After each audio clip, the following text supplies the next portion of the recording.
I mentioned already, because I had such a job getting the cotter pin out of there, that I'm going to put a bolt in, because down the road, if this ever has to come out again, it's a lot easier to get a spanner on than it is to be putting the vice grips on a round cotter pin. This is the one I had to cut out, and they only have a rounded edge end on them on each end, and there's a split pin in one end, and you can see there I actually had to cut that out as well. So when you put a bolt through it, you'll always be able to get it out a lot easier. I still have the cotter pin on this end here, of course. That's still in the other one of these on the tractor, so that's fine. So it's just the back end that needed the bolt, and of course it's going to be hard enough to see it, it's very well covered. So that's what I'm going to do with both of these, because I could get out the front ones, I couldn't get out the back ones. So I have to strip down this brake assembly here, because I want to shop blast this so that I can get it painted. So I don't want to paint it with everything on it. This is going to be for the other side. So as I showed before, the best way of taking off these with a bit of baling twine.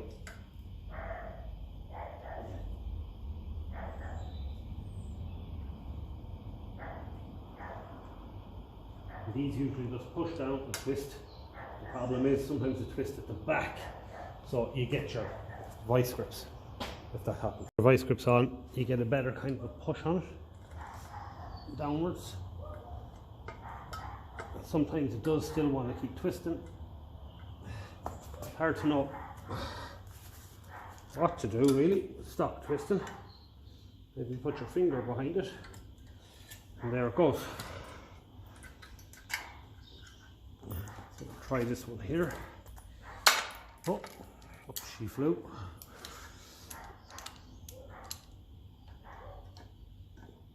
These are a little bit more awkward than the Ferguson 20. Actually use nuts and bolts. You just, we're in flying for them. So now that'll come off. That'll come off. We're left with these two.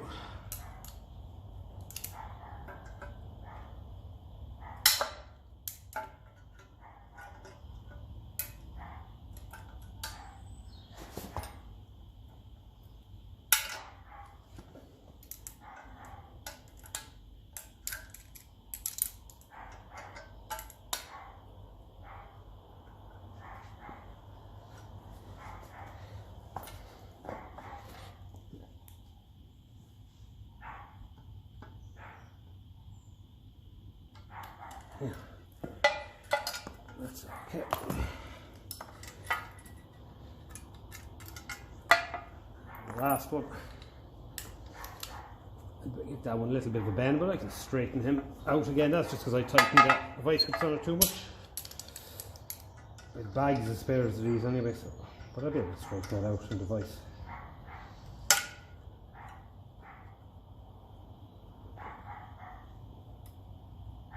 This one seems to be a bit tighter now. We've hardly been so lucky to get them all out handy enough. Yeah, wait a second. The brake backing plate stripped. I'm after getting the other one shot blasted, just to roughen it.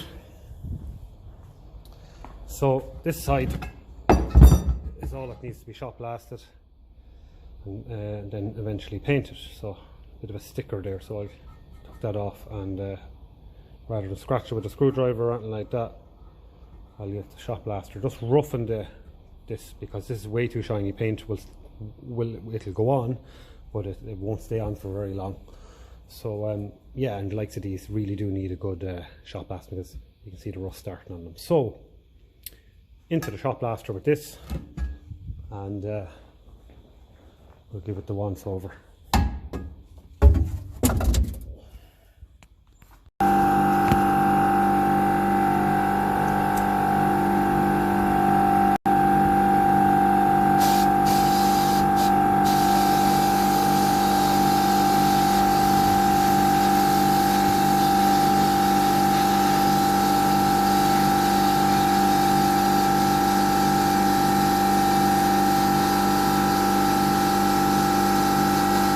get that sticker off it.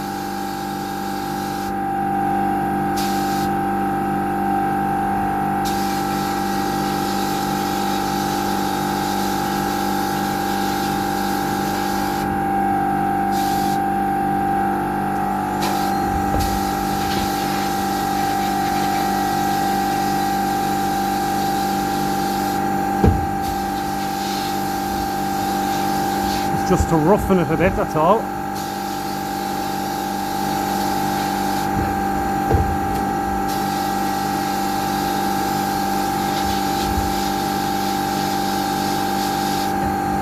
That coating on the nuts there, the paint just won't, it'll go on but it won't stick.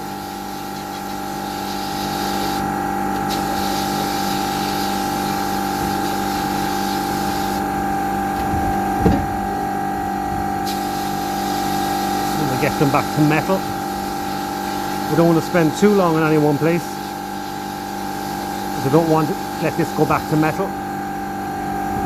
Apart from there where the sticker was. Very hard to remove sticker from paint.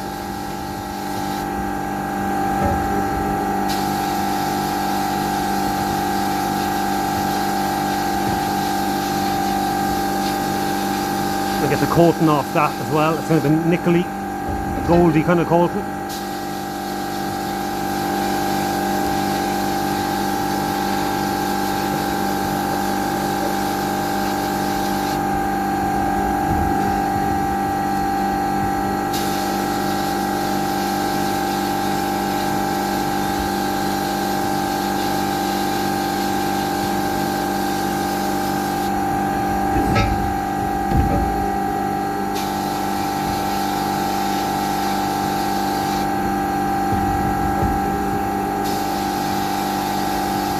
That should do it, just to give it a key, give the primer a key, something to stick to the grip.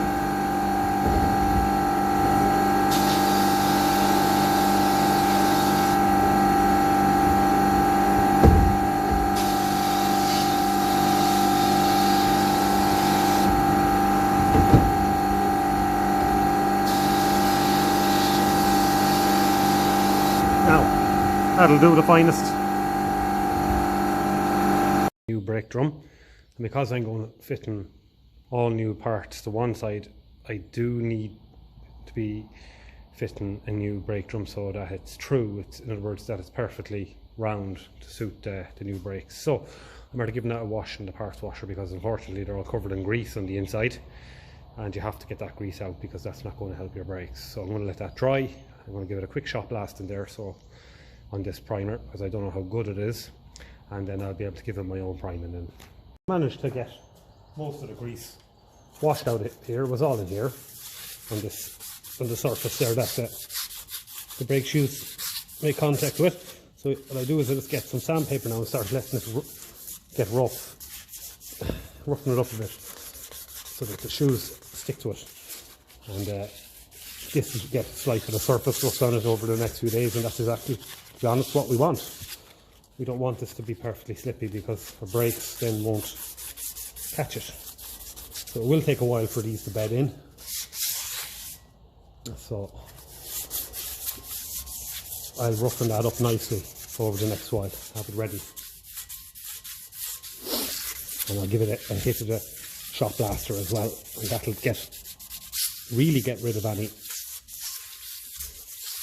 last bits of grease and stuff. And if it's wet at all, the shot blaster sand will actually stick to anywhere that's wet, and then I'll be able to wash it, kind of washing up liquid and water at the end, get rid of everything, let it dry, and it should be good to go. Then I should be able to prime the outside of it, and it should be perfect in here then for the bedding in process. And that will take a while.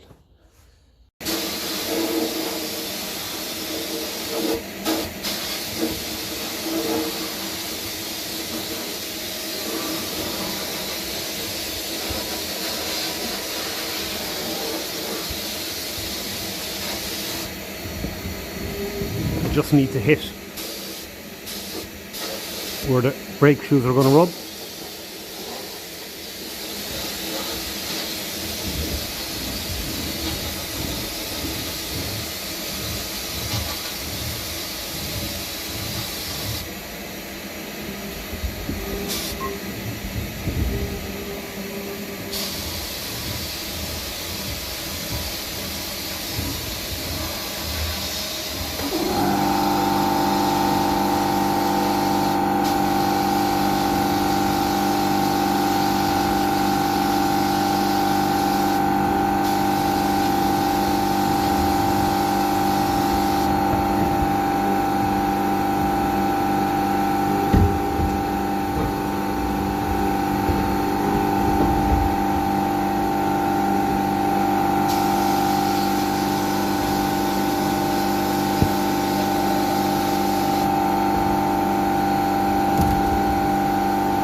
Let's give this some roughening up as well.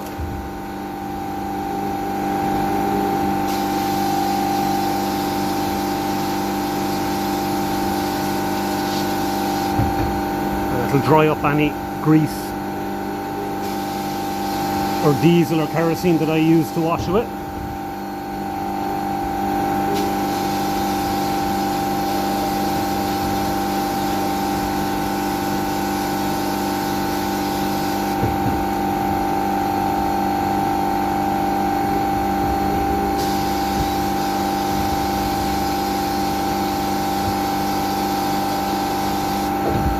Paint seems good and hard on this, but to get the primer to stick to it, it needs to be slightly rough.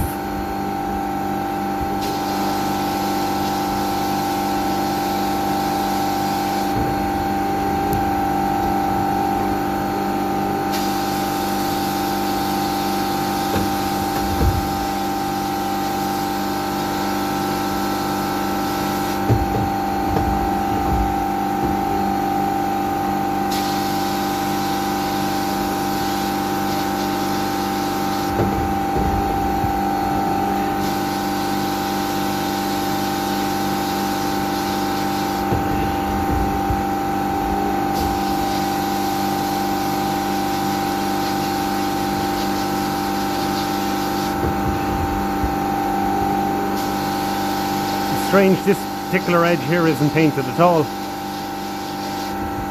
as it is on the factory part. It looks like to be machined, so I'll give it a roughen up and hopefully the primer will stick to it. I'll have to use iron oxide on this part, I think, rather than normal primer. It will stick better, especially when you have machined surfaces like this.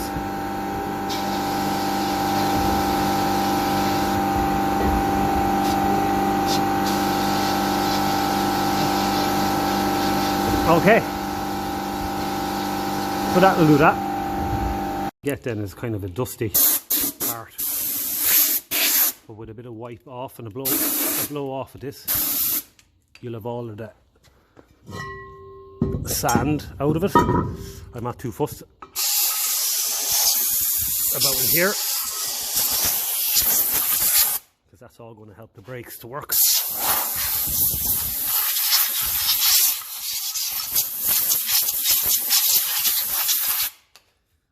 Clean out there properly, that's an important flange.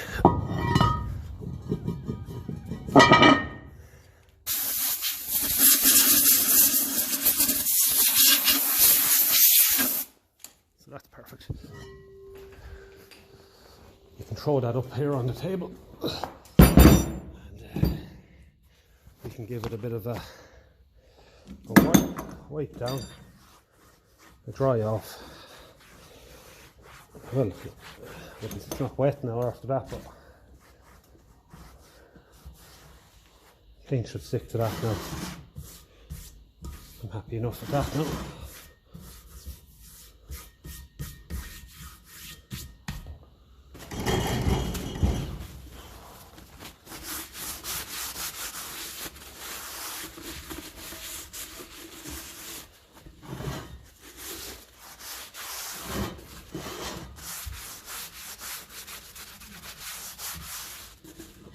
Lovely. That's all. That's going to need. So that'll be ready for primer now. So another job I can be doing here now is just giving this shim that I took out of the axle there, the half shaft, a bit of a clean down. Then I can measure it and see what thickness it is. Usually what I do with these is I put them on sheet sandpaper and just give them a quick rub over as well, because there can be high spots on these, especially considering this side is definitely taken out to do an axle seal at some point. So degrease them, throw them down, and then I'll just get some sandpaper. Just give them a bit of a quick rub.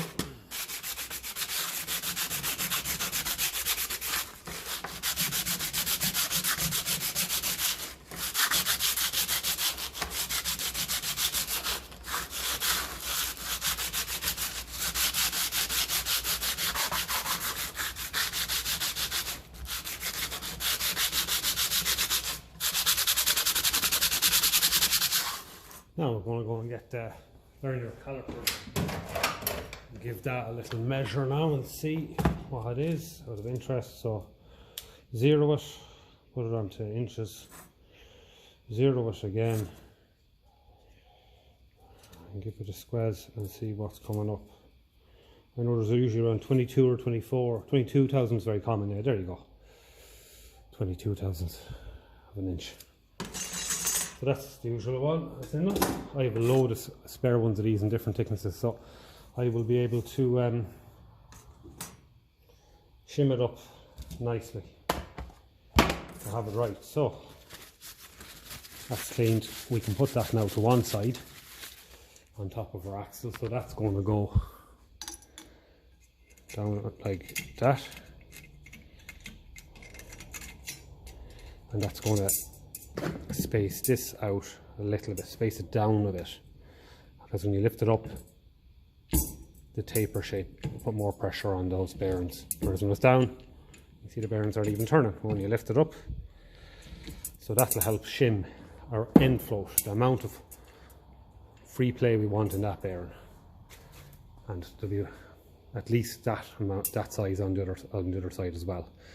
But we can do that from one side, I believe is the better way of doing it. So I can move on now to this. So I was having a look.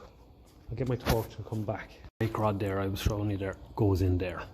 And there's a bushing in there. I'll bring it in a bit closer. Maybe you'll be able to see it. There's a bit of a bushing there. Now, because the end of that brake rod is fairly worn, it's narrow and just kind of rounded off a bit, I'm going to take out that bushing. I'm going to clean everything out of there, and I'm going to tap in a new one, but I'm not going to tap it in as far. For the simple reason being, if you look at the end of this, you can see how much wear is on it. So what's the point of me tapping a bushing in where it looks like it's only rubbing there?